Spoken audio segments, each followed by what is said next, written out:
Painting with Menoth John is presented in Super Legitivision. Super Legitivision, the future of podcasting. It's .com.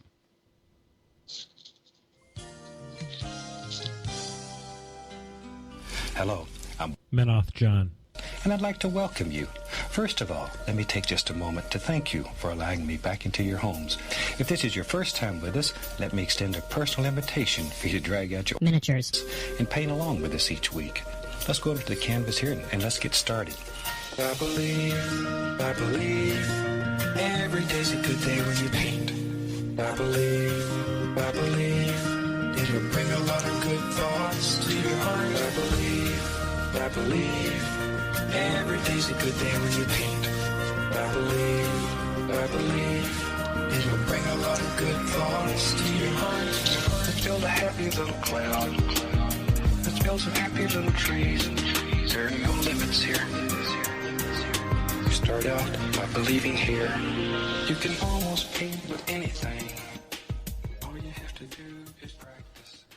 Yes, ladies and gentlemen, you've come to practice, and we're here to provide places for you to practice on a Sunday night. Yes, ladies and gentlemen, this is the Painting with Menoth John Sunday Night Extravaganza. I am, of course, the old guy in the front center seat here. I am Menoth John. Up here in the catbird seat, we like to call it the catbird seat, but it really is the wind beneath my wings. Of course, the co-host with the mo-host, Mr. John Spencer. Hello. Hello! All right, yay. And, of course, with us tonight, we have a guest, and we only bring the best guests on. You know, our guests, John, are the best guests, and, you know, we're going to build a wall around this guest, and we're going to make Privateer Press pay for it. Ladies and gentlemen, from Side Hustle Studios, Mr. Seth Watkins. Hey, brushheads. So, Mr. President for Life, do we need to get you some Cheeto dust for your face on that one? Or? The great orange one. We don't like that guy on this show. There's a lot not to like about him, and that's fine. If you like him, like him. That's fine. That's okay. That's about as much as we're going to say, because he has the CIA monitoring everything now, and I don't want the secret police to show up. So, hey, you know, John, we have some very exclusive, important news that we need to break out on the brushheads right off the get-go. I don't want anybody to miss this one. Well, before we do that, you should probably change the view to the proper camera. I'm on the face cam. It's not on the stream. Is it really lagging behind or something? No, it's the if it's lagging behind, it's lagging behind a lot. Really? Because if you're seeing what's coming out of XSplit on Skype. Okay, they do not match. It's the top rope president you can paint with. Which I agree with, but oh, that means it's not streaming. Well, very well then. Let me check something here real quick. Hold on. So, hey, ladies and gentlemen, you know, we pre-ramble just so this kind of shit doesn't happen, but then again, it happens. No, it doesn't look like it's streaming at all. You're correct. Bitrate's like super rockin' high. I wonder what's going on with that. All right, so if anyone can see me, please let us know. Somebody check the stream other than John. So Trollton Heston says that they can see me. Let me check here then. Okay, so Gonzo, can you please check your stream? You're good to go. We have independent verification. You know, Seth, welcome. I'm checking right now, and I can see you too. Okay, good. Yeah. All right, it's okay. Good now, yeah. Okay, cool. That's fine. I have no idea what that was. We're good. You know, sometimes the internet. You know, we mentioned Trump, and that he may have sent his internet czar to have created a special distributed denial of service attack against the Painting with Menoth John show. You know, we're a big deal in some metas, John. Were you aware of that? I was not aware of that, yeah, but I'll go with that. We're a big deal in some metas, and this is fine. So, but let's go to the important news here, folks. You know, John, since Painting with Menoth John has been a thing, it's always been a two-person type of a deal. You know, myself and then somebody else. And then for the longest time, and I mean the longest time, I can't even, there was, you know, you've been the co-host. And, you know, we've decided that we are going to expand the family. You know, when a host and a co-host love each other very much, the result of that love can, you know, and the love of a podcaster is different than the love of a square. And so we have decided that it's time to increase the family. And the family has grown by one, John.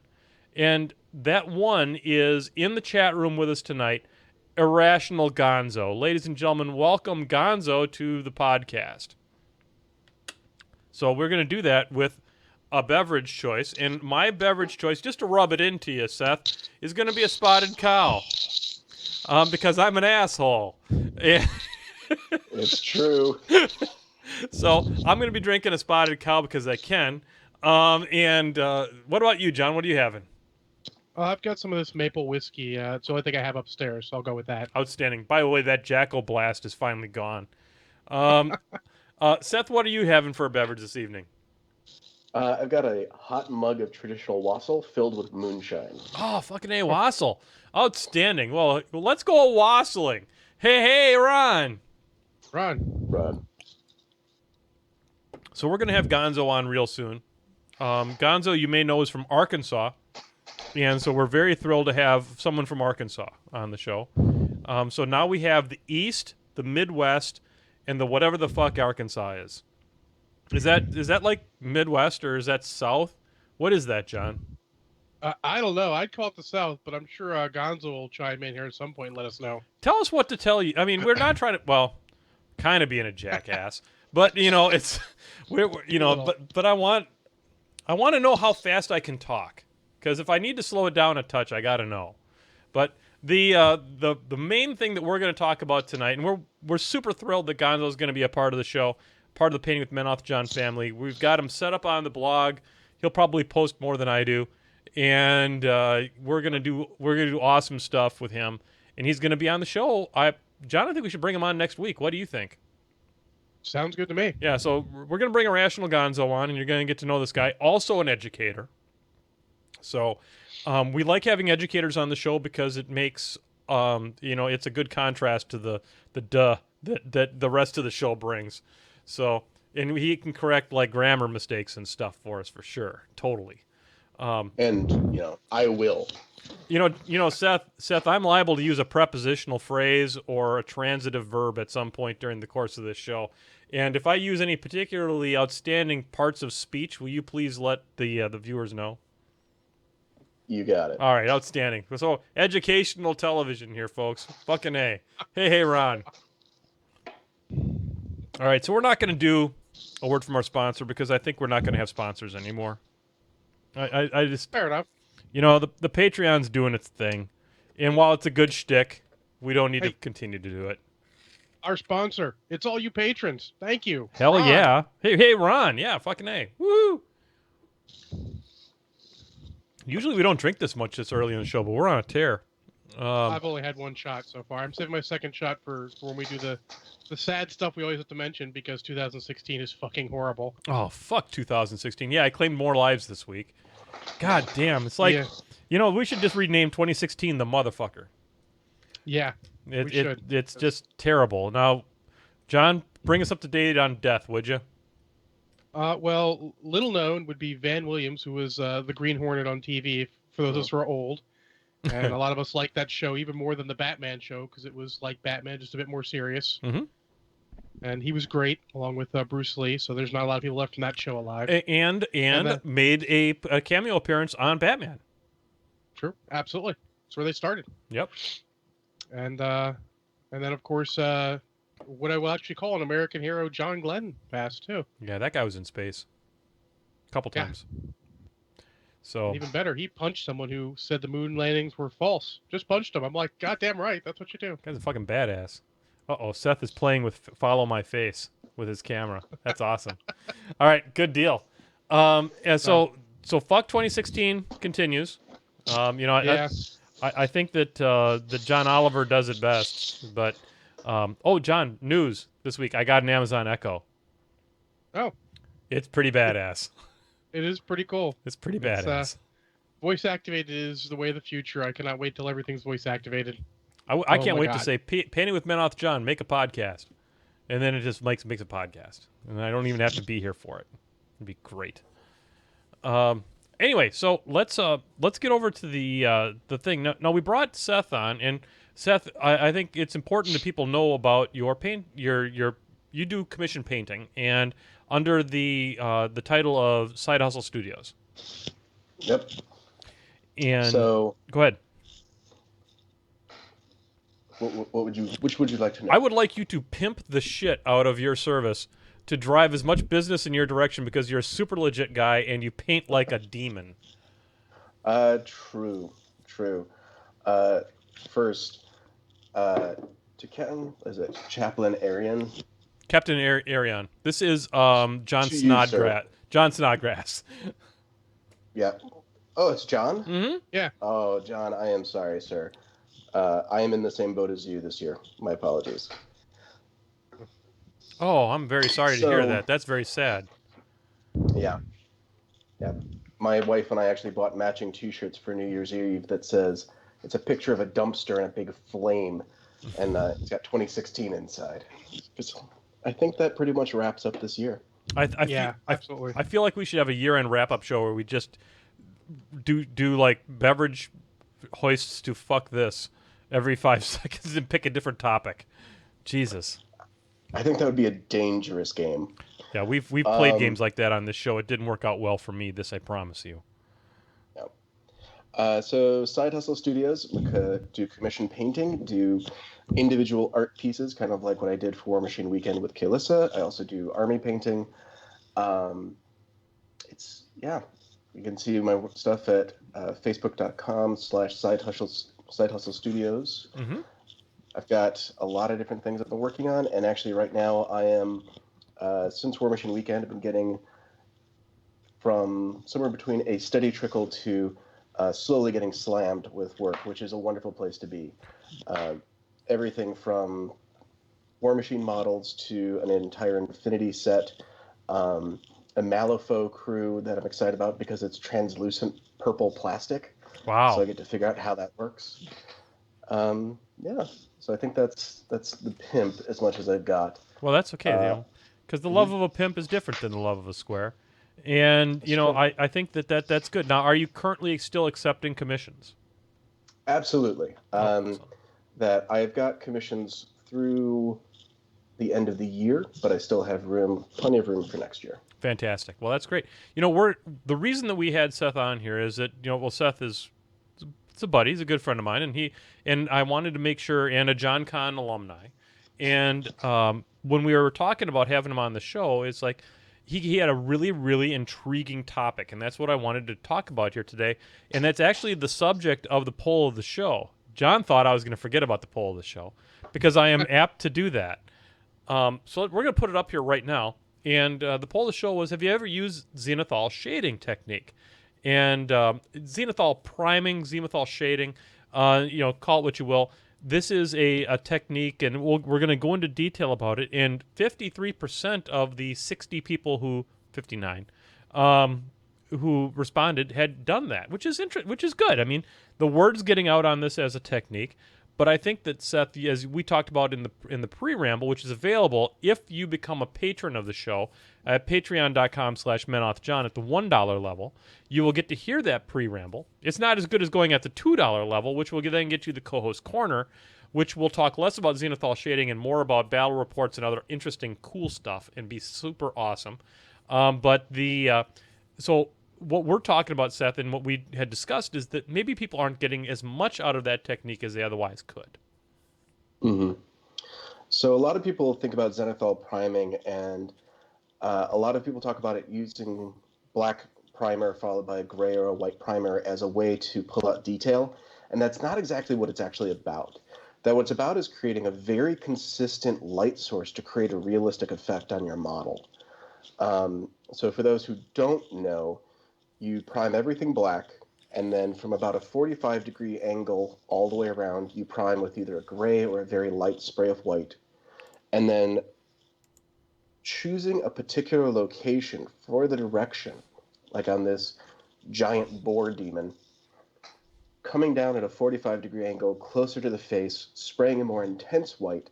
So what happens is it looks like you have a model naturally in a real light, so that light source is then consistent.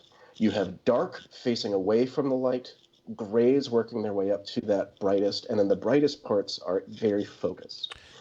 one of the things that people often do that is a mistake is they will then prime the white, that brightest white, both on the head and the feet. This makes no sense with actual light, that the brightest part is always going to be closest to the light, and whatever is furthest removed is going to be, while still brighter than the underside, it's still going to be that darker gray. So let's talk about that for a little bit. Now, we've kind of maybe jumped ahead just a little bit because I wanted to also talk about the other items, but I think that's fine. Poll the show is a jumping off point for discussion, and that's kind of what we use it for. But in this case, in the Boar Demon, this is a model that my son really liked, so that's why I bought it. It's a Bones miniature, and when I hold in most cases, I think it's fair to say, Seth, that when you Zenithal shade, it's an airbrushing technique. Would you agree with that, or is it also a rattle can type technique that you can get away with it? I actually prefer to use P3's rattle can primer. Interesting. The tooth is a little bit better than I think any of the airbrush primers I've used. I've used Badger's Stynal Res, and it's good. I've used Vallejo and Scale 75. The P3 rattle can primer is actually just a little bit better for the techniques that I use because it's got a little bit more tooth to it, but you can do it with anything. So when you say tooth, Seth, you're speaking of, is that a consistency term? Because that's a term I'm not familiar with. So all acrylic paint is made up of two parts, the medium and the pigment. Okay. The medium is a mix of water and usually another chemical, really actually similar to like Elmer's glue. And when you put on the paint and it dries, what happens is that some of that pigment is now standing up more than the layer of PVA glue that is left. That means that when you put down your next layer of paint, you're actually depositing paint into the spaces left by the previous layer of pigment. That previous layer of pigment is called tooth. It's actually what your paint holds on to. It's why if you use something like automotive primer, which results in a very, very smooth coat, paint doesn't stick very well because there isn't any tooth to grab onto. It needs to settle into those spaces. Interesting. So it's a textural difference at the very surface layer. Yes. Interesting. Yeah. And when people over prime and they feel like they have, they're like, I've lost so much detail, the paint isn't working right. What's actually happened is that they have smoothed out that surface completely. Interesting. Okay, well we're learning shit already, folks. Yeah. So that's really, really cool. So now in this model, when I did both the Boar Demon and this is, folks, one of the joys of doing this show is that I get to have people like Seth on here, and I get to ask really stupid questions that maybe a lot of other people are going to ask too. Is that so on both the Boar Demon that I did and on the Northkin Shaman, I took and I did an overall black coat, and then I came back with a very light gray, pulls a little tan on for the shading, and I came in at a 45-degree angle. And I went, and this is really instructional, but maybe you can see on the top where you can actually see me. I just kind of went back and forth and did almost like how an old dot matrix printer would go back and forth, or even an inkjet, and kind of go along start from the top and end up at the bottom. And as a result of that, if you look on the Boar Demon, I do get some very bright points down on the feet, which is a mistake, according to what we were just talking about. How do I prevent that from happening? Did my angle slip too low during the course of that? Part of it is that what you're supposed to do next in Zenithal priming is that a lot of people, and if you're just painting for tabletop, what you've done is fine. You can start with your painting, you can go in. But if you want to start pulling out more detail and make things to look better, what you'd actually do is go in with brush and reestablish highlights on the face, on the top of the shoulders, on the wings. Add in just a little bit more bright white, and suddenly the light that came down on the foot isn't as important because you've created a brighter highlight on the face. So in this case, let's look at this Boar Demon. I would come back here on maybe some of these portions of the musculature, and I would take and we'll talk a little bit about how we would make a paint like that of the right consistency so that it didn't. So we're not going to make it too thick. But I would come across the top of this muscle here maybe, and come across maybe some of the musculature back here where I've got a very tall spot, maybe down in here as well. Is that what we're talking not about? on that arm too much. Because it's down? Very little, because it's already much lower. Okay. What I would do is I would start with the face, because that's the point that you want to have the most interest. That's the point where you want the eye to go. The eye is going to go wherever it is brightest. So by starting with the face and working out towards the shoulders and the raised arm on the model, you're already putting in enough light that's going to compensate for any overspray on the lower parts of the model. Well, let's demonstrate just a little bit on what you're talking about here, Seth. Sure. How would I prepare a paint for this type of... would I go with a straight white, or would I go with a warmer tone like I've got a... This is Ancient Bone. This is a kind of an off-white. I would go for... What was the brightest white you used? Was it the Ancient Bone? No, it was actually a brighter white. It was a Minotaur premix Cracked Earth, I believe it's called.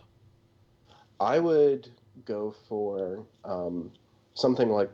I'm going to talk in P3 colors. Please do, because that's what I have here at my... Flicker. Yep, that's fine. And I have... P3s are what I have next to me here at the painting station. So I'd grab Moral White. Go as white as you can go. Wow. Okay, I don't have Moral Whites, but I do have some Dead White from Game Color from Vallejo. Good enough. Okay. Now, how would I prepare the paint for this? Would I add some thinner to it, or would I just go to the wet palette and just sort of let some of the moisture from the wet palette kind of dilute it a little bit? So everything that I'm going to say tonight is going to be from the perspective of somebody who does two-brush blend and is a brush licker, so I use no additives other than water.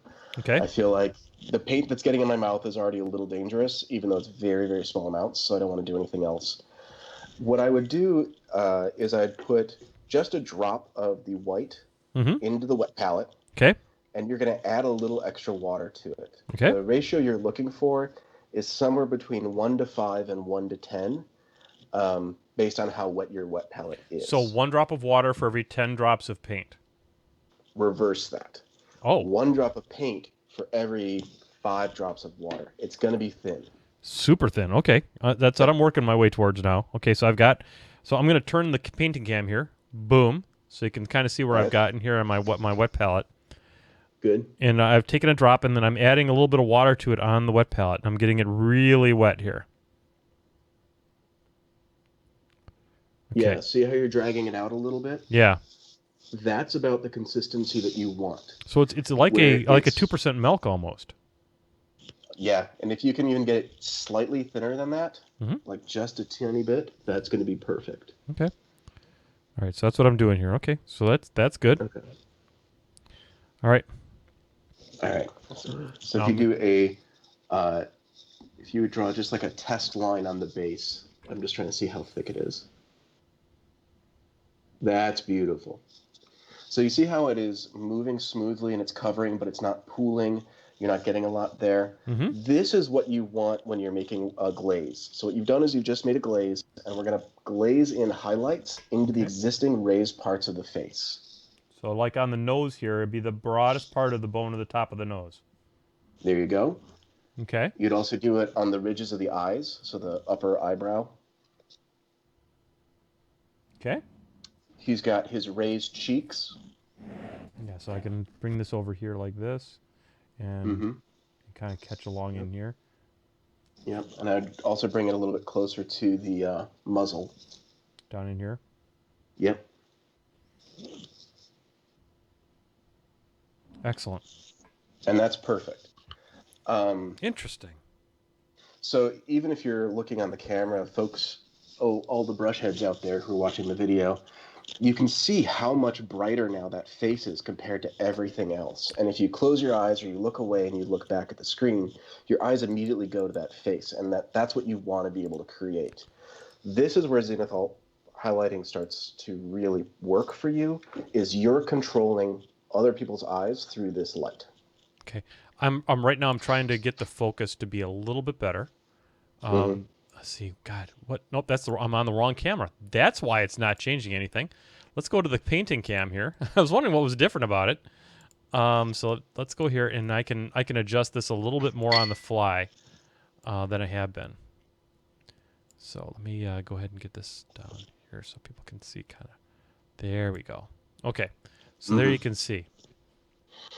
And you'll see that they're not even very smooth right now because depending on what you want to do, you can smooth that out in later stages. And I would assume I'd want to do that on the that brightness. I want to do that on the top of these ears probably a little bit too, that are right across here.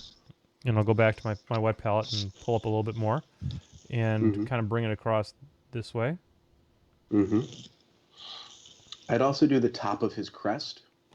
Kind of just bring it along here and just almost it almost feels like a dry brush technique, but it's not. It's very wet.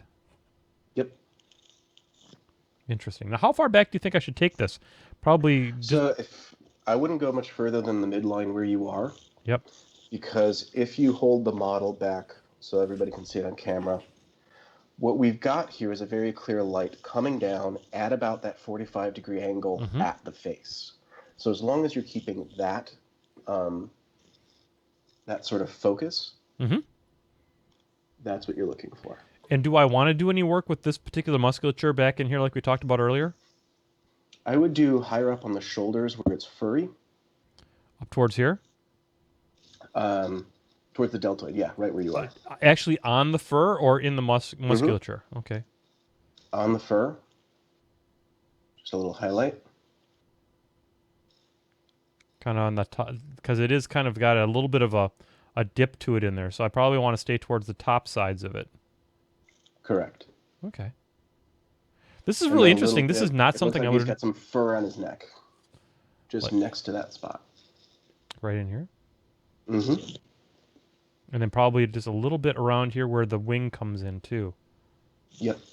Because and if you were going to be doing this for like a competition level, you could pull out each individual feather in the wings.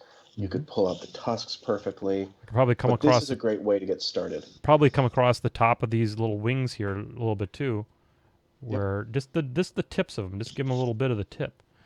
And interesting. There you go.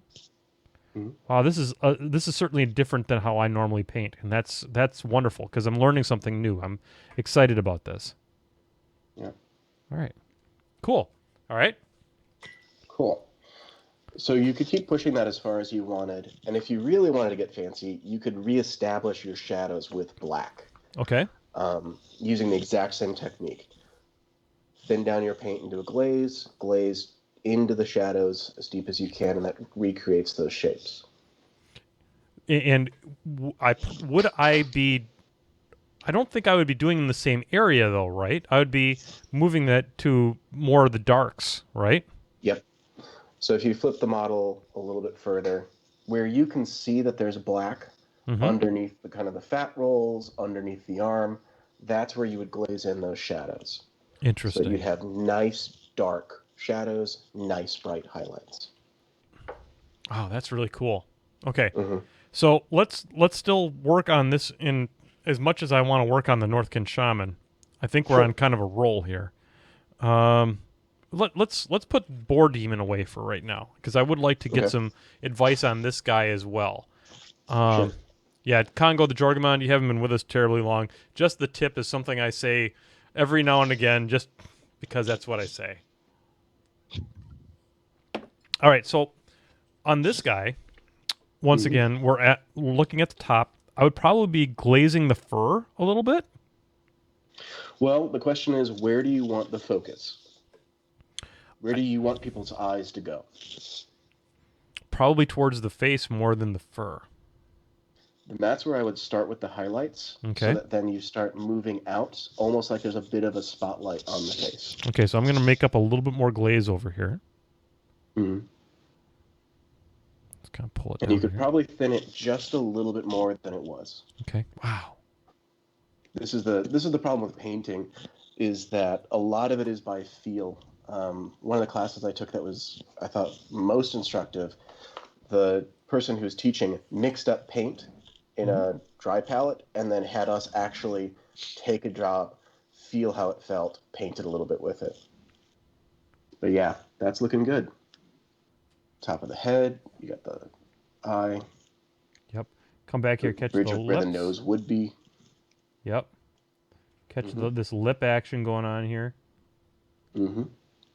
And I'm probably going to want to stay away from the back sides of this because that's potentially where the shades are going to be, and I want to make sure that's not super highlighted.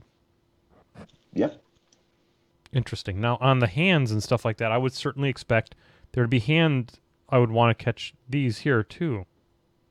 Mm-hmm. And on this hand up here, catch it across here. Although maybe a little bit less past the knuckle. And then the thumb. And let's see what I gotta take it off the screen here for a little bit. I gotta look at that because I'm painting from a little bit of distance because of how this silly ass painting setup I've got is. Interesting. So now, what about so that's where I'm doing the first layer of highlights here is on the face. Now, it looks like my paint got a little thicker on the lips. Mm-hmm. So probably what's happening is that your paint is starting to dry on the brush. Okay. I know you told me that you're a fan of Winsor Newton Series 7s. These are actually what's great about them. These are actually Raphael 8404s. Okay. So the nice thing about natural hair fibers is they'll hold a lot more moisture. Mm-hmm. So you can actually load up the brush a little bit more than you think you can. Okay. So that if the paint is up about between halfway and 3/4 of the way up the brush, when you're glazing, that's a safe amount. Okay. Yep.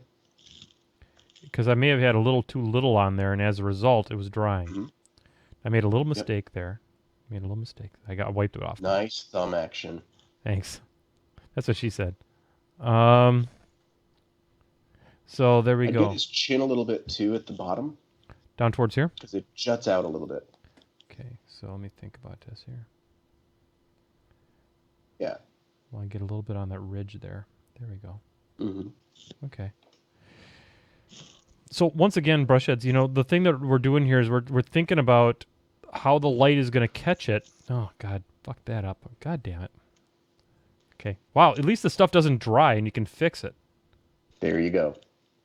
Oh, that was interesting. Okay. Because it's more paint on the brush than I'm used to having.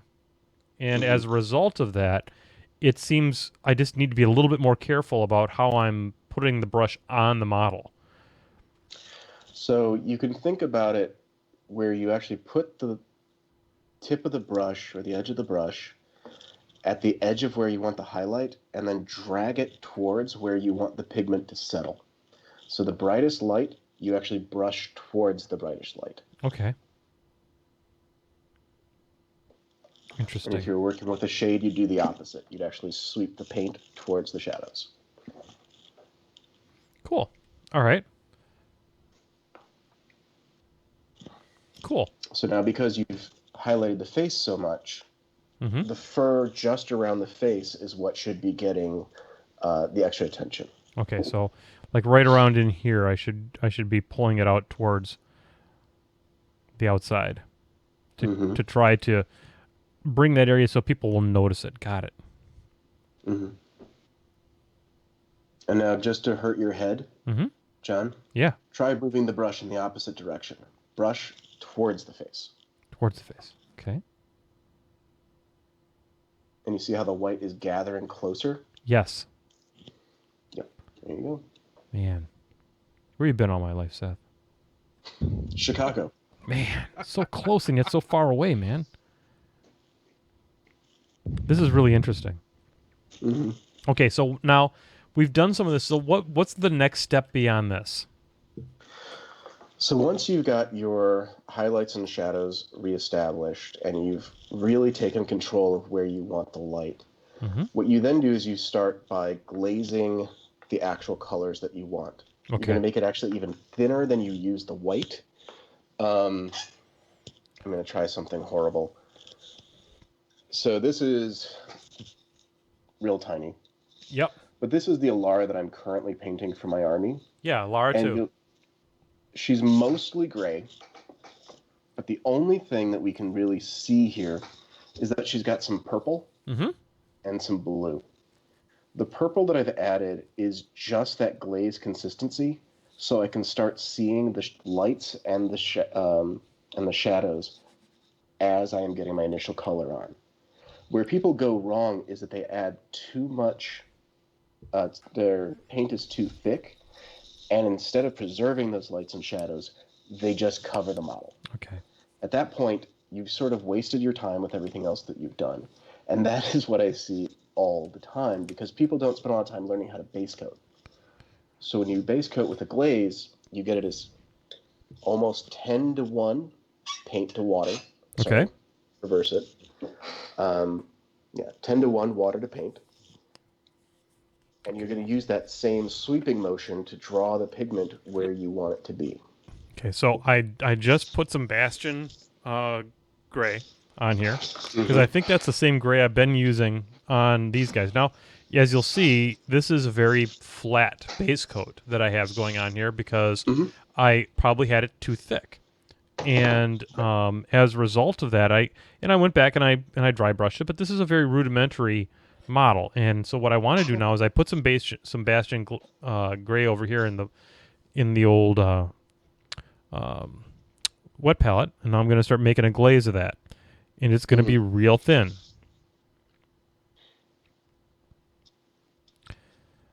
Boy, that's really thin. All right, so now I'll start painting some of this fur.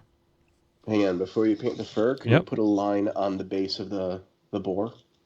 Oh, I was just going to put it on the base of the model here. So I can put some on the boar. Just so you can see it.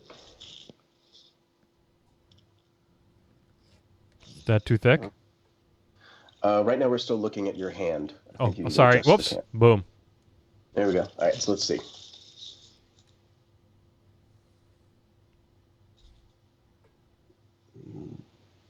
Yeah, that's nice. You see how it's still letting some of the color in underneath? Yep. It's not quite covering. That's what we're looking for. Take a look at some of the more recent lines. Is that still okay? It's kind of hard to see. You might want to water it down. I'm going to water it down a little bit more, I think. More? Water it down a little bit more. All right, so we'll put the goal is to get the paint to a consistency where, like, I hear the skim milk stuff all the time. You want the paint to do what it's doing there. It's not obscuring the detail. It is not covering completely. But it is staying exactly where you want it. It's not a wash. Okay. How's that looking on that fur? A little hard to tell on the camera, but I think good. Can you put a little bit in the shadows? Sure. Let me see that one. Yeah, see how the shadows are still coming out? Like you can see the darker colors? Yep. It's not covering completely? That's what you're looking for. I'm going to continue to paint this fur here a little bit. So, John, we've got some questions coming from the brush heads right now while I continue to paint this fur. What do you got for us? All right, I got a couple here. Trollton Heston says, Seth, do you find that painting for money affects how much you enjoy your own personal hobby? I did it first, and it took me a little while to get through the idea that what I do as a commission painter is I'm a craftsman.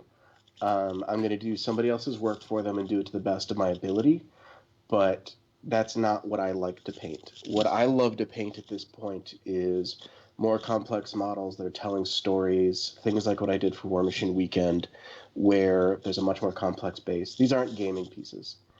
I do play War Machine. I do play Infinity. I've got everything for Rhett, the full faction painted, along with all the mercs, except for Lara 2. And I still have fun with it.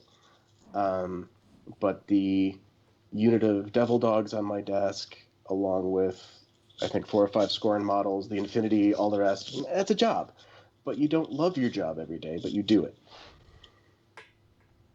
There you go. Mhm. All right. Congo the Jormagund wants to know, out of this color palette, what is your favorite color? Glorious Kador Red, Glorious Kador Red, or Glorious Kador Red? Hmm. I think I'm gonna have to go outside the box and go with Kador Red, something that nobody would expect. Oh snap! We're very controversial that way, Seth. I mean, thank you for keeping us in the controversial mode there. You're welcome. Yeah, I don't think I have a favorite paint color. I have colors I use all the time, but that's just because they're very useful. Coal black being right up there. Moldy ochre, very, very high on that list. I can honestly say I have never painted a color on a model this thin. Mm-hmm. This is all new territory we're breaking loose today, boys. Isn't that the point? Yep, that's why we bring in awesome painting teachers like this. Someday someone's gonna have like a playlist of all our painting podcasts with the painting teachers and learn a lot of stuff. Yeah, someday. What if we actually did that, right? We should probably I do guess that we someday. could. We would all just argue the entire time. Well, we don't bring you all on I at the would same have time. the most fun. All right. Edifo wants to know, how do you feel about dry brushing? It's great. In the right situation, it's the right technique. And I'm going to get on a soapbox for a second. Is that okay? Please No, do. John? Please John. do. Throw it down. Fuck yeah, we're all about Here's my soapboxes. soapbox. I got a few of them, but here's one. When we were talking about different painting techniques, the reason why they've been invented and the reason why people have used them is because they are useful. They work. If you give me the right model, I could dry brush that thing and win awards. Give me an owl bear, it'll be amazing.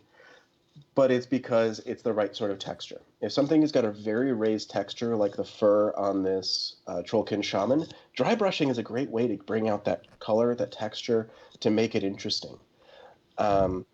Should you dry brush Retribution armor? No, it's curved. It doesn't work. The same techniques are for the certain things, for certain types of model surfaces. So when I start seeing stuff like a certain paint line that tells you that this is a shade, a layer, a dry, all the rest, it really irritates me because a lot of what they're trying to sell is techniques. And the paint consistency is less important than actually knowing how to use the brush and when to select a certain technique. There you To go. be fair, though, this company that we're not going to name, I guess, because we're choosing not to, is aiming for the lowest common denominator for that. Yeah, and the thing is that when I started painting, that was the paint that I loved the most. That was the one that I learned on, and they changed formula and changed method, and that was an issue. True enough. All right. How am I doing, boss? So, Let me see the top. Yep. So it's slightly out of focus, but if you see your shadows on, there we go. See how your shadows on the fur are still there, but it's much lighter on top. This is where Zenithal priming comes in handy. So then later you can do a wash that'll bring out the detail. When the wash dries, you can dry brush it, but you've already got some tone in there, pre-shading, like we said, pre-shading what you're doing. What's super awesome about this too that I'm noticing is that it's allowing me to paint very quickly too. Is that my paint stays nice and wet on my brush, and it covers really, really well. Yeah. So I'm getting a lot of good yield out of my paints, which is super great. Mm-hmm. Seth, thank you so much for sharing this technique with me and with our viewers. Yeah, anytime. Keep going, John. Get them questions. All right. Well, let's jump around a little bit. Maximum DT wants to know: have you done any work with Kingdom Death miniatures? A little bit. I've done some assembly. I've done a little bit of painting. I've got a couple pieces that I really like the pinups that they've done, and the resin that they use is really high quality. They are not easy models in any way. They're set up to be very complicated. Anyone who's holding a lantern has got multiple light sources. They are not friendly models. But yeah, I've got real mixed feelings about the Kingdom Death line. Yeah, they look super detailed, but oof, that's always going to be fun to paint. Yep. All right. Edifo also wants to know what are good ways to practice thinning paint? Paint a bunch. Yeah, I mean, that for me was Edifo, just what Seth was talking to me just about now, and kind of using this base of this one as kind of a, am I still seeing the brights coming through it, or am I just getting that base color coming through? Like for some of the darker pits. Now, you could argue that I kind of screwed the pooch a little bit on that, on some of the shading on this boar demon, but you can see kind of how you can see through it. It's a transparent type of a thing. Mm-hmm. And P3 paints are specifically designed to create that translucency because of the two-brush blending techniques that they're designed to work with, that they want that translucency to allow you to control the colors that you're using. It's one of the reasons why they're my personal favorites, though, Vallejo is great. Scale 75 is very good. P3s I just personally prefer for my technique. So I'm going to start working on some of this leather that's in the back here now on this guy. And I'm going to, much like I did with Berica back here, we'll bring him forward. I used a lot of bloodstone for the leather base color on that. So I'm going to start using that on this model now for these leathers back in here, and I'm going to use that same technique you were just showing me. I'm going to pull a drop of it over, and I'm going to really thin it out and try to really capture some of these darks that I have in these lights and see how it turns out. Well, do you want to do something that's going to make that pop even more? Yes. Okay, so what you're going to do is you're going to take black, pure black, Thamar black. Yep. You're going to thin it way down to 1 to 10 consistency. Okay, hang on. I'm getting some black, and I'm gonna put the camera over here so we can see what I'm doing. It may not be exactly in focus, but you know what? Most of my show is not in focus. So there you go. So we got some black right here. There you go. And I'm going to take and thin it way down. So we get that 10 to 1 going in here. So got a little bit drop there. And I'm going to really thin the shit out of this. Okay.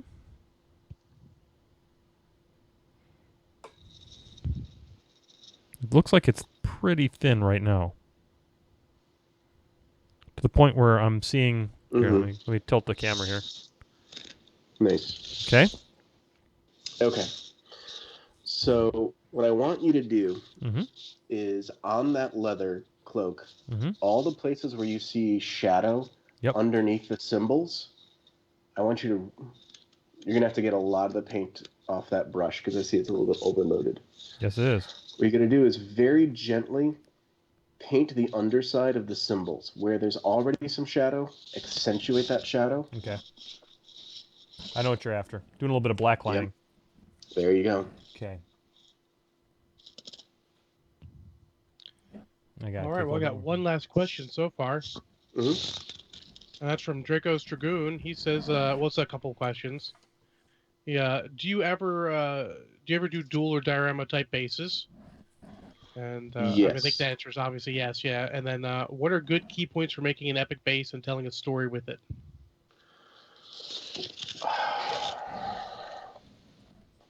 You could do like a 2-week course on that question. So that's like so asking Michelangelo, so where did you come up with the David? I saw this, not Michelangelo. I saw the thought process. I saw this naked guy one time. Yeah, well, I did. Fuck. I think it's a mix of a couple different things when you're doing more of a storytelling type base. It's an excellent question. First is, what model do you want to use? And then ask yourself, what do you like about it? What is it there that you feel is compelling? So like this is the Kalissa model that I did for War Machine Weekend. Sorry, it's kind of small. I chose her entirely because I like the model. I'm a Ret player, and I know how she works. So as I was thinking about what she does and her new spell Refuge, I thought, oh, wouldn't it be cool to actually have her as she's stepping out to take the shot, knowing she's going to get back to safety. So she's got a little extra confidence. She's a little bit more bold than she needed to be. So when I posed her, she's half behind cover. She's obviously stepping out. The weight is in her front foot. Some of the feedback I got from the judges was that they felt like they could understand that this is mid-battle. She's not just hanging out. She is being actively shot at, and she's okay with this. That's where you want to start, is what do you see there, and then how do you convey that to other people? Yeah.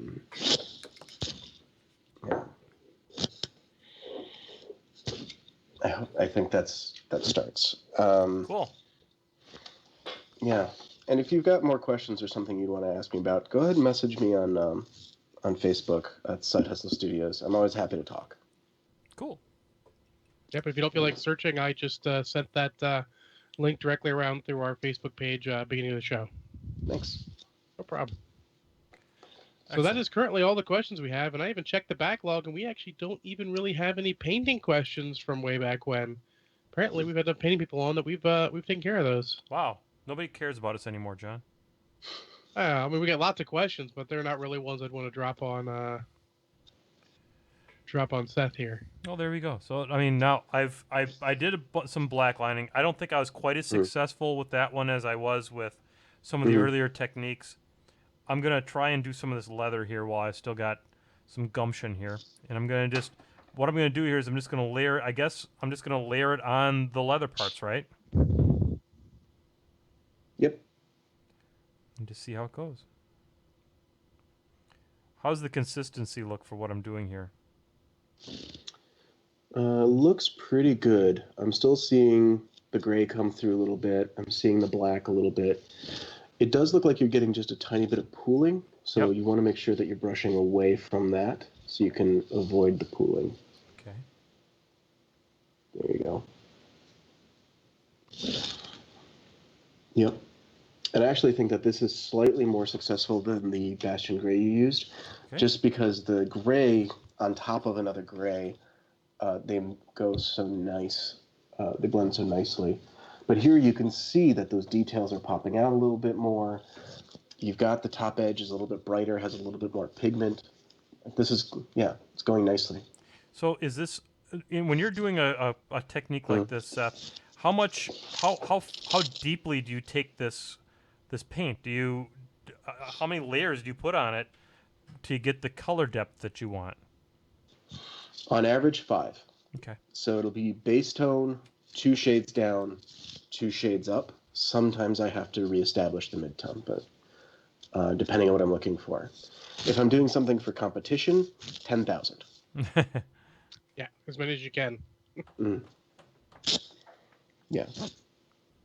So we got another question here from Congo the Drumagund. He wants to know, what's a good color choice for light elf skin? He wants it to look light but not pasty.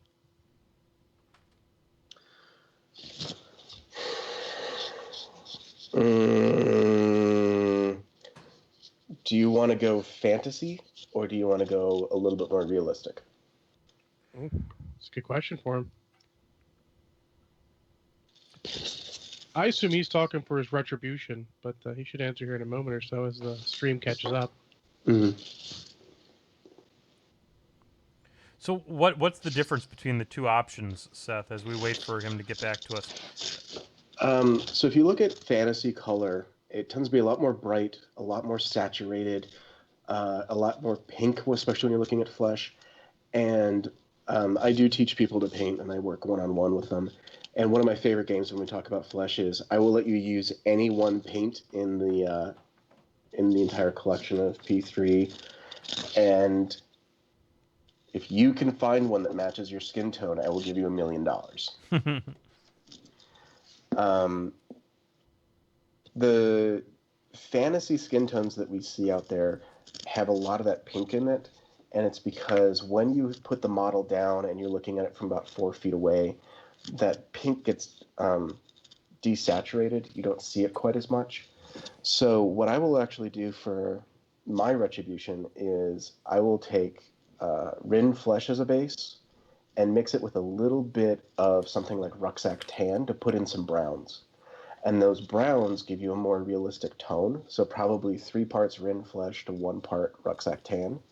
And then you use that base as the main mix that you mix your shades and your highlights with. Excellent. And I actually agree. When I go for a flesh tone, I go into a store and I pick, like you would, a base, a highlight, and a shade, and I just find them that fit the tone I want, and just use that pretty religiously for whatever tone I'm looking for. And yeah, Scale 75 actually has a really nice paint set for Flesh, where they've got very realistic skin tones. They're still not perfect, but their medium Flesh base is the closest I've seen. And it's really easy to work with as far as adjusting the tones from that. The one thing is that Scale 75 paint is very thick. It's exceptionally matte. That's a bit of a challenge. Gotcha. All right. Well, let's see. Now, Draco's Dragoon's wondering, what tips would you give for painting models like trolls with lots of exposed muscle using brown as your skin tone? I mean, a lot of it comes down to how dark do you want to go. If you're using a reddish brown, definitely put blues and purples into the shadows, go up to yellows and reds. More reds, yellows be your last little bit of highlight. If you are using something like Idrian Flesh is a P3 color, which is a medium sort of leathery brown, you could actually go much warmer in the shadows, which will make them look more alive. It kind of depends on what you're looking for. If you want something to look alive, it needs to have red somewhere in those shadows, whether it be purple or a maroon. If you want it to look dead, blues and greens. All right. So a follow up from Congo on the ret flesh says, what was the highlight you were mentioning for like ret skin for elf flesh? Rin Flesh by P3 is probably the best one to work with. Add a little Rucksack Tan. You can shade down with Battle Dress Green, and then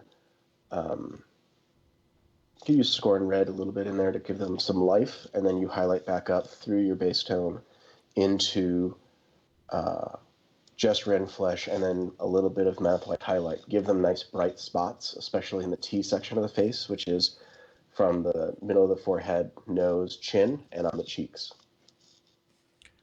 So what do you think, boss? Excellent. What do you think about where I'm at right now so far with this leather? So where you're at with this leather, I would actually stop here. Yeah, hitting that a little bit is fine. But you'll see how you're getting some nice color now, like the vibrancy starting to come out. Yep. In fact, if you added a little bit more paint to the crease that is jutting out closest to the right leg, it's right next to the stitches. Right here? Yeah. Okay. You'll start seeing that you're actually now adding a lot more vibrancy to the color. When you start doing that is the time that you want to start doing your shades. Okay.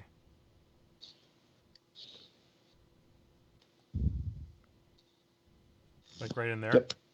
Yeah, because if you go much further, you're going to be in that place that people go start with Zenithal priming and go wrong, is that they're covering then that gray completely. Got it.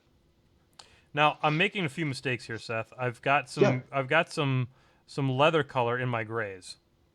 Sweet. How do I fix that? Later, you're going to go back and you're going to repaint the gray. Okay.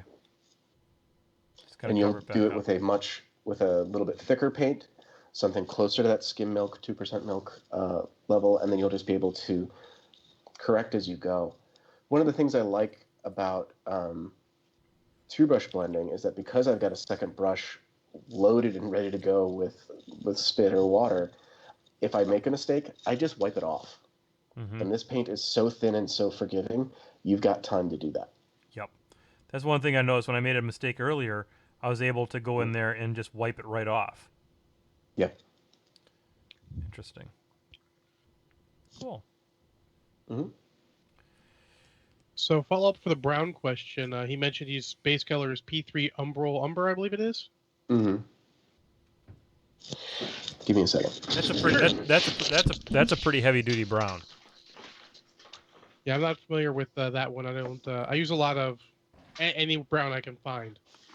I don't care what company makes it. If I can find a brown that's different than I've got, I will totally grab it. This is Umbral Umber. It's a very deep brown, almost a chestnut brown. It's been so long since I've had Umbral Umber out that I haven't. It's really unshaken. So I'm trying to get it back up to look kind of like it. It's a great brown. Okay, so for Umbral Umber, here's what I would do. You ready? Yep. Umbral Umber is an exceptionally dark, rich, warm brown, but it's got some cool notes in it. So what that means is that there's a little bit of blue in there that you can play with when you start going down. So if this is your base, what I would then do is make a shadow, a shade, mixing it with some beaten purple, another rich purple. Even though this seems like it's going to create a very bright color, it really won't, but it's going to bring out this so that you get a more lifelike shadow. Then what you're going to do is you're going to mix the Umbral Umber with Exile Blue, which will create a much darker gray brown, which you'll shade down a little bit less. If you're really fancy, add the Exile Blue and the purple together, you get this, it's almost like an ultraviolet purple, and you can use that to then do the darkest lines in the shadows. Go back up. Guncore Brown is going to be your friend. Remember that if you're working with organic shapes, especially muscles like on trolls, highlights are going to be circular or oval to match the shape of the space that they're on. So if I'm looking at this Northkin shaman right now, his head has got a nice round shape, but his jaw has got a kind of a square bit. So the the highlight would be square on the jaw, round on the forehead. After that, I'd do Rucksack Tan, smaller highlight, and if I wanted to push it a little further, I'd mix this with some Menoth White highlight. So one of the things we were talking about here was that this level of color density is where you would start doing some shades, a couple down, a couple up, right? Yep. So Yes, sir. with Bloodstone, let me look at the chart here. Where the hell is Bloodstone? So it calls for Signar Blue base as a shade on that one. Sure. So what you would say is take some Signar Blue on my wet palette, Mm-hmm. and I'm clearly in uncharted territory at this point. Excellent. That makes it exciting. One could describe it as scary as shit, because I've never done this before. Now, how do you make a shade for something like this? I mean, we've got the brown up here. I'd take some of the brown, some of the bloodstone, and put a little bit of the blue to it, and mix it up, and then would I go ahead and mix and bring that down to the same level of consistency? You can. That will work. Okay, and so that's a very gray kind of color. Yeah. And kind of go where am I attacking? Do I go to the deepest parts of the cloak at this point? So if you actually look at the model, because you've maintained some of those darker grays, Mm-hmm. you can start seeing where the shadows actually are. Okay. So in the deepest recesses of the back of the model Okay. is where you start seeing like, oh wait, that dark, the dark gray, the black is coming through. Yeah, just right there. And start bringing it along in here. Mm-hmm. Okay.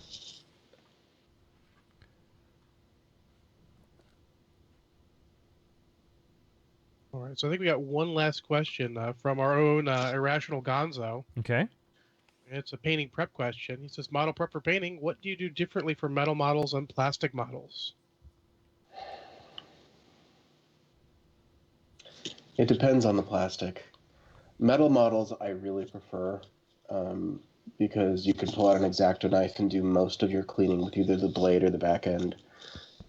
Sometimes you have to pull out a file and get at a very hard to reach place. The plastics vary quite a bit depending on what it is. Resin is technically a plastic. That I'm a lot more likely to use sandpaper, especially very high grit sandpaper, because you want nice fine grains so that you can take care of that.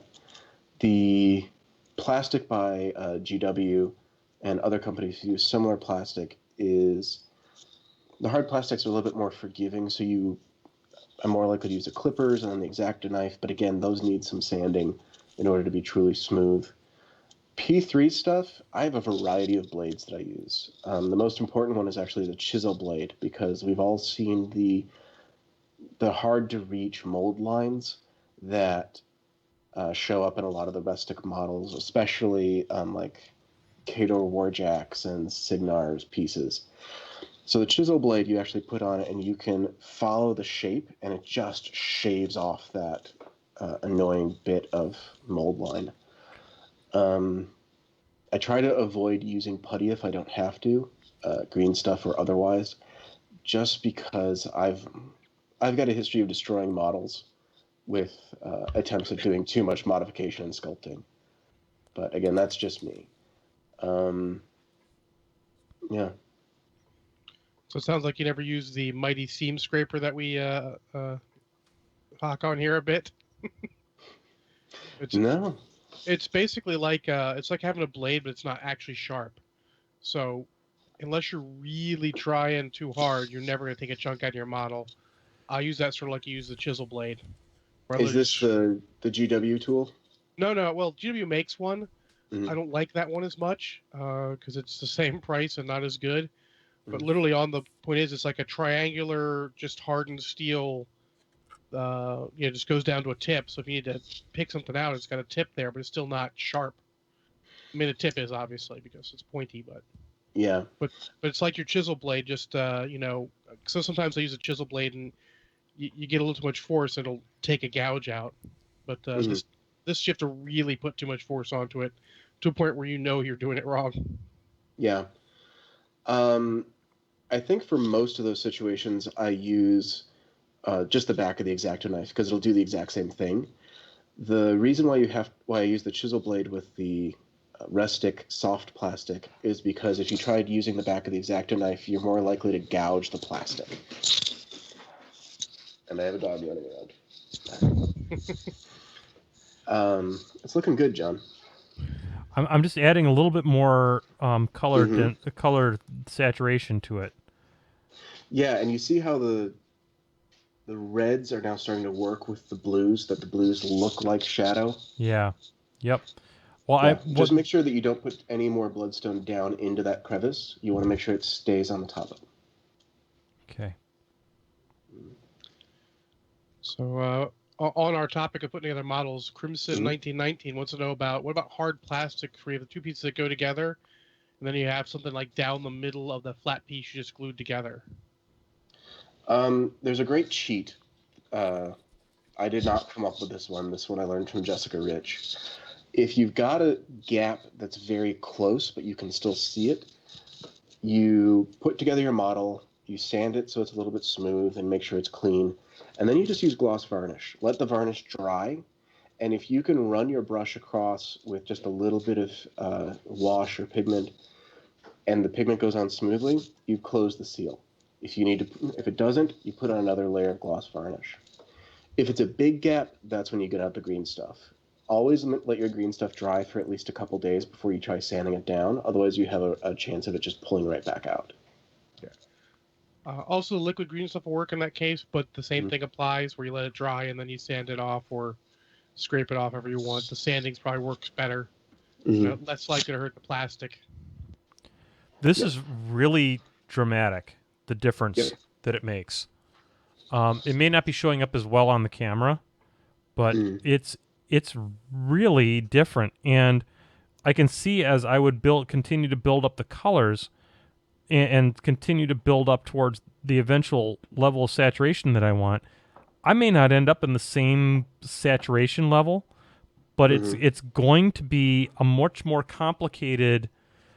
I mean, look at the shading on here. I think I nailed it pretty good in here, where you can see that the dark is got that more grayish pull within the blues, but the nice warm browns are coming out more on the tops. Yep. And this is what it looks like when you're really using your Zenithal priming to help you out. You're almost creating a paint by numbers. Man, and that's what I need. I need as much paint by numbers as this guy can get a hold of right here. Me too. So if you really want to push that, John, you could add another layer of shadow. Just make sure that when you're adding the shadow, it's a little bit more blue, and you're not coming out as far as the current layer exists. Okay, so I'm gonna try that a little bit here. I'm gonna just it's a little bit. I can see right now it's got a little bit more blue to it, so I'm gonna just put a little bit more water in there, and then I'm going to take some of that paint off the brush because it's overloaded, and I'm just gonna bring it right down the middle there. Yep. Just gonna bring it down right down the middle, and then over here I'm gonna catch this seam back down here because it's really deep. And then likewise, this one here. Now, I probably need to let this, if I wasn't doing this on the show, I probably should let it dry a little bit more. But, and then this one right here, I'm just going to pull that right down there. Boy, this, I mean, Seth, this is a tremendous difference. Yeah. Part of it is that you're using color to create shadows rather than black. On my models, I almost never use black or white.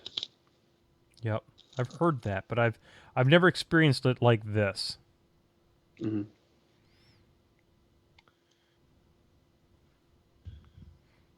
Interesting. Oh, and Seth, one more. Gonzo wants to know, what do you use for sealing your models, especially anything that would not dull the color at all? Testers makes a really good dull coat. That's the only thing I stuff? really use. Yeah, the spray stuff.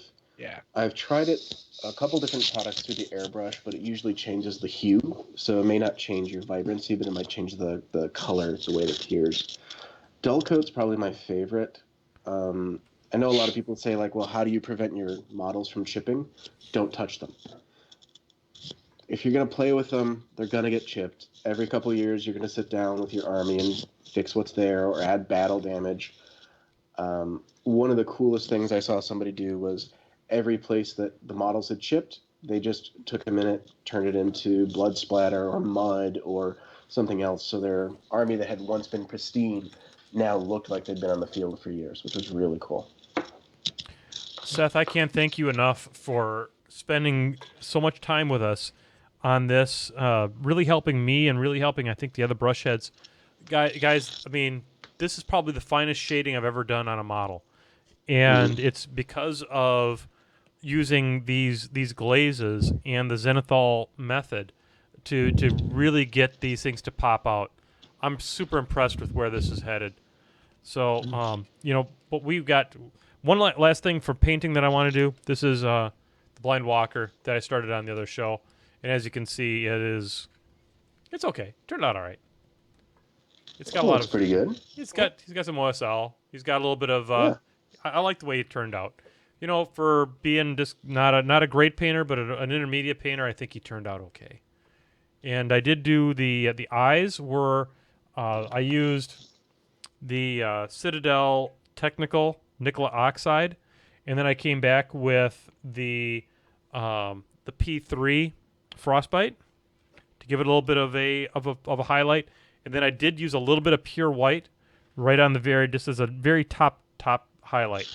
So try to kind of build up that color there to kind of give it that blind eye kind of a look, and to give it some highlight to it. So, yeah. Seth, you made me a better painter tonight, buddy. I think you did the work. I'm just drinking. Yeah. Well, you got the knowledge, and I appreciate you sharing it with myself as well as everybody else. Folks, if you have anything you need commissions for, I highly recommend this fella. Turns out he's pretty good at what he does. This is the Side Hustle Studios. You can find him on the Facebooks and things like that. But we got movies to talk about, God damn it. We do. So I'm going to flip it on over here to the movie section. And, John, what do you got for us tonight? Well, the one I promised everyone on Twitter is I watched True Lies. They Jamie really wanted something with a Lee. little bit of comedy, so I figured that would work. And hey, it turns out that movie isn't quite as funny as I remember. Jamie Lee Curtis. It begins and ends with Jamie Lee Curtis. Yeah, so it's funny. The thing I joked on was, is it a classic or is it overrated? I think it's actually somewhere in between. I don't think it holds up. It doesn't age as well as a lot of things. A lot of spy thrillers have come out since that have done a better job of putting a lampshade on the old spy tropes. But it's still a good, enjoyable time. When you watch it the first time, the whole middle section where he's investigating his wife because he thinks she's cheating on him is great change of pace. But the more times you watch it, the more that is really kind of extraneous and not entirely, but to a point, it drags on a bit where it starts detracting from the overall story. So that when the story starts back up again, you're like, oh crap, I forgot we were doing this thing. But then you get to the end of the movie, which is, some great action scenes, followed by some ridiculous action scenes. I mean, this movie in reality, they don't talk anymore. I mean, they're friends on Facebook, but they don't really comment on each other's posts or anything. I mean, for Christ's sakes, they kill the villain by he's stuck on a missile, so he fires the missile through a skyscraper that he's just minigunned through and into a helicopter on the other side. Boom. How else would you do it? I don't know. Seriously. I mean, what did you expect? It's really funny because that one scene is at odds with most of the rest of the movie. There's been some stuff that's a little out there where you're like, okay, we're still in the theoretical realm of real. Then you're like, nope, we're done. Reality just went bye-bye. We checked out. It's all good. Yeah. So it is a very good movie. You definitely want to watch it for the beginning. It's solid. That middle section slows down, but then the end action scenes are great into ridiculous and still fun. But I do have to give it like a good 2 shots of cracking because it doesn't hold up as well. It's not the great movie it was upon release, unfortunately. Fair enough.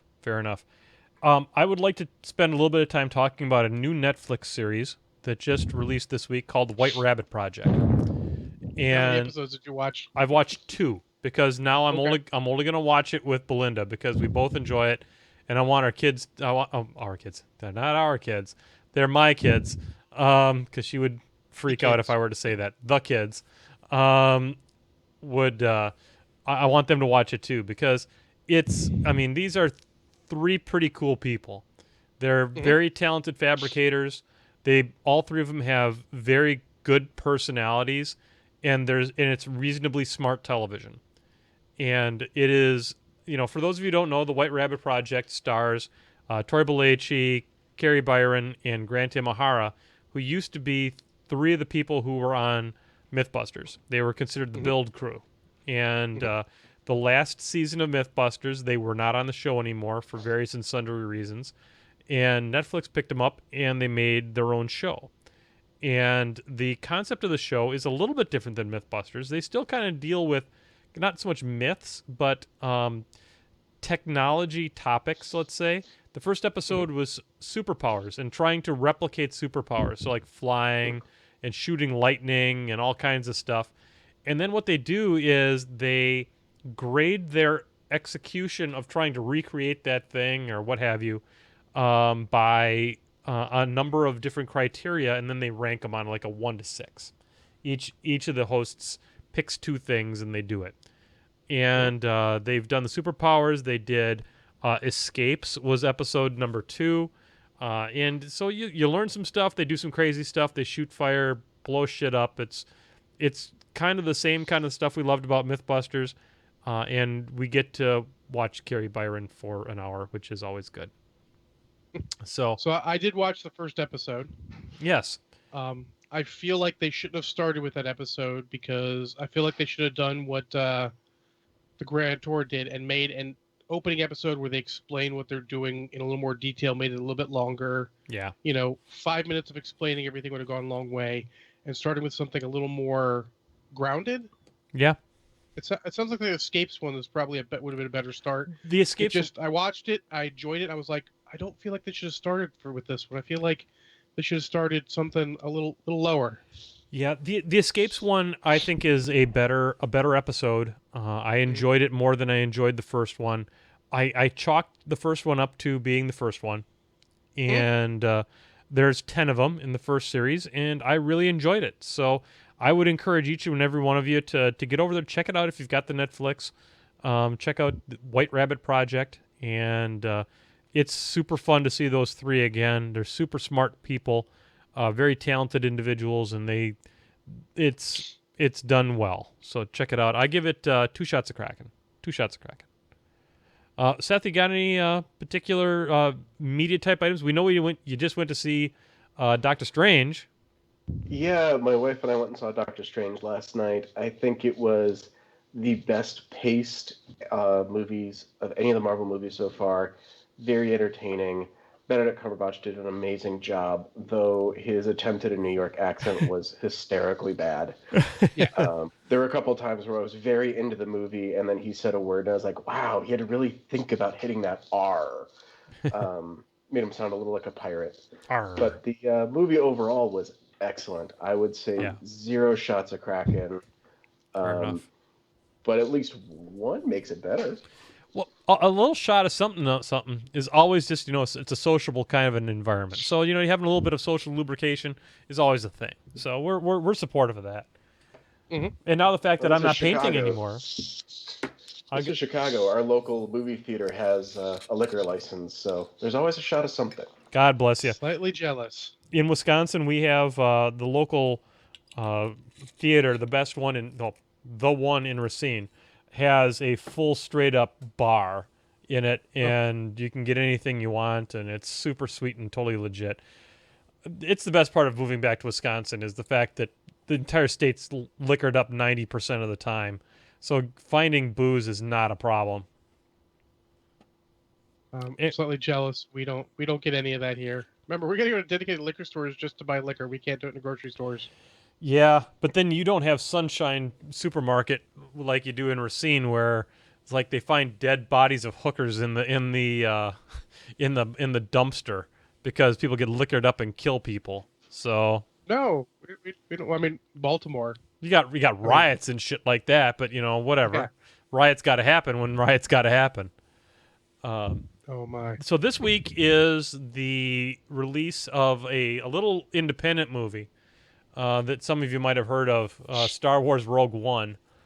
I've got my tickets. John, you got yours? I don't have to buy my tickets in advance because I'm seeing it at 11:45 in the afternoon, Boom. or in the slightly before noon. Boom. What about you, Seth? Our friendly local game store is treating all of the people who regularly help out there to a free viewing Friday, so I'm pretty excited. That's like what That's awesome. that's what Jay's doing for his crew too. He's taking them out. My son will actually see it before I will because his middle school is going to it, and because education matters in Wisconsin, bitches. I agree with that choice, though. No, As an educator, yeah, Yeah, absolutely. and then so then the family here is gonna go see it on Saturday at 7 p.m. So I would expect that next week on the Painting with Menoth John show we will have a spoiler-free reaction to Rogue One. We'll have Gonzo Rational with us, and we'll make sure that Gonzo get your goddamn tickets, and make sure you get that done. And we'll do a 3-way. On talking about the old Rogue One, And if we have to spoil it, we'll make a whole separate little thing for that. Yeah, we'll talk. Many Bothans will die to make sure we don't spoil it during the main show. Wrong Death Star plans. Shit. The second one. Was that the second one? Yes, it was the second Oh, one. I thought she said that during the first one. Well, but fuck Bothans. What do they did? They had nothing to do with the first one. So, Bothans, get with it. Step up your game a little, would you? And Oh, they will, just for Jedi. oh yeah. Yes, exactly. So you want the second Death Star? Well, we got that for you. And then just like in the distance as they cacked off one by one. It's like that comic where Akbar's next to like, it's true. I set Bothans out for my coffee. All of them dead. Well, I think this has been probably one of the most successful painting-centric episodes of Painting with Menoth John, where I kind of held the model so you could actually see it and did painting so that you could actually see what I was doing. And the new camera angle is helping a lot with that, even though it's a ginormous pain in the ass to have it sitting in front of me. It's totally worth it. So, Seth, thank you so very, very much for being a part of the show. Oh, thank you. It's been an absolute pleasure. Do we have anything else we need to cover before we call it a night, John? We are 4 minutes fast tonight. No, I think we're good. I mean, we could think about baseball for the next. Painting in that. We could think about baseball for 4 minutes, but see what I mean? Yeah. See what I did there about being fast? It's an ejaculation joke because we're not above that shit on this show. Anyway, so let's roll the music. So there you go, folks. It is Sunday night, and Game of Thrones isn't a thing, and Westworld's gone. But you got the White Rabbit Project, and you got Painting with Menoth John. So hey, there you go.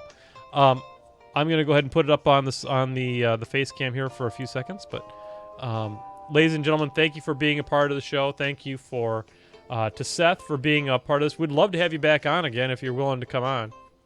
Absolutely. And you and I still have to get our game in. We've been trying to get a game in for 2 years. We're going to get it. As soon as it's not like death-defying to come up here or for me to come to Chicago, one of those two things will happen. So we are going to call it a night, folks. Remember, if you need something painted and painted beautifully, Side Hustle Studios. We'll be putting a link on that on the Facebook site as well as on the Painting with Menoth John, PwMenothJohn.com. On behalf of Mr. John Spencer, Mr. Gonzo Rational, and this guy right here, Menoth John, we'll see you next week on the Sunday Night Spectacular. This is Painting with Menoth John. Good night, everybody.